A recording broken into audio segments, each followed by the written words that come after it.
कांग्रेस की सरकार बनी है, हर व्यक्ति का सपना उसका अपना एक स्वयं का आशियाना हो और उस सपने को पूरा करने का संकल्प हमारे देश के प्रधानमंत्री जी का 2022 तक, जब तक इस प्रदेश में भारतीय जनता पार्टी की सरकार रही, तीव्र गति से काम होता रहा। जब से इस प्रदेश में कांग्रेस की सरकार बनी, 4 साल से ये काम ठप हो गया। बार बार केंद्रीय मंत्रियों के पत्र लिखने के बाद, अधिकारियों के पत्र लिखने के बाद और यहाँ तक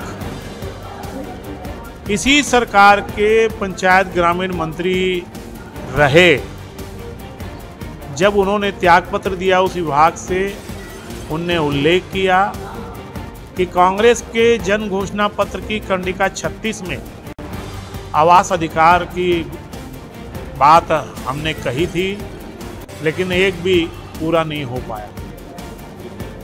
तो वास्तव में ये गरीबों के स्वप्न के साथ खिलवाड़ ये सरकार राज्यांश नहीं देके जो कर रही है, आर्थिक कमी का रोना ये सरकार रो रही है। दूसरे तरफ हमारे प्रदेश के मुख्यमंत्री हमारे देश की वित्त मंत्री को पत्र लिख रहे हैं कि आइए छत्तीसगढ़ का वित्तीय मॉडल देखिए, दोनों में विरोधाभास है। और इसलिए भारतीय जनता पार्टी प्रत्येक पंचायत में 6 दिसंबर से 20 दिसंबर और उसके बाद विधानसभा पे 21 दिसंबर से 5 जनवरी और जिला स्तर पे 10 जनवरी और प्रदेश स्तर का दुर्ग में 20 जनवरी को सारे हितग्राहियों को लेके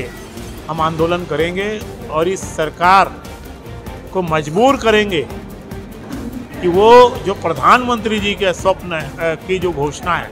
और राशि भी आ रही है, राज्यांश देके सारे आवासहीनों के स्वप्न को इनको पूरा करना होगा।